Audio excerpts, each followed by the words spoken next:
বন্ধুরা এসআইআর কিন্তু শুরু হয়ে গেছে। এমতো অবস্থায় আপনার কাছে সবচেয়ে গুরুত্বপূর্ণ ব্যক্তিটি হলো আপনার বিএলও। কারণ এসআইআর এর সমস্ত ডকুমেন্টেশন কিন্তু আপনার বিএলওরাই করছে। তো আপনার বিএলও কে, তার নাম কি, তার ফোন নাম্বারটা কি, আপনি হাতের মোবাইলটা দিয়ে 1 মিনিটে দেখে নিতে পারবেন। কিভাবে দেখবেন চলুন আমি ভিডিওর মাধ্যমে দেখিয়ে দিচ্ছি, এবং ভিডিওটিকে প্রচুর পরিমাণে শেয়ার করবেন যাতে এই কাজটি সবাই শিখে রাখতে পারে। তো চলুন ভিডিওটি শুরু করা যাক।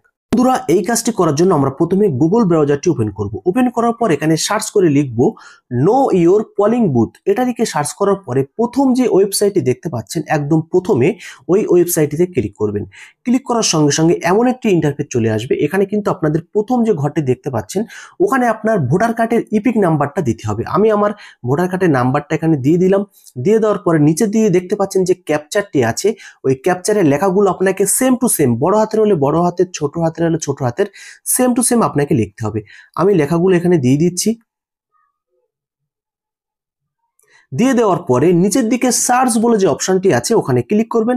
ক্লিক করার সঙ্গে সঙ্গে দেখতে পাচ্ছেন আপনার বিএলও কে, তার ফোন নাম্বার, তার নিচে দেখতে পাচ্ছেন ইআরও, ডিইও, প্রত্যেকের কিন্তু নাম এখানে দেওয়া আছে, এবং আপনার বুথের নাম কি, আপনার পুলিশ স্টেশন, আপনার বিধানসভার নাম সব কিন্তু এখানে দেওয়া থাকবে। তো এইভাবে কিন্তু আপনি আপনার হাতের মোবাইলটা দিয়ে আপনার বিএলও কে আপনি কিন্তু 1 মিনিটে জেনে নিতে পারবেন। তো ভিডিওটি কেমন লাগলো বন্ধুরা অবশ্যই কিন্তু কমেন্টে জানাবেন, এবং ভিডিওটি শেয়ার করে প্রত্যেককে দেখার সুযোগ করে দেবেন।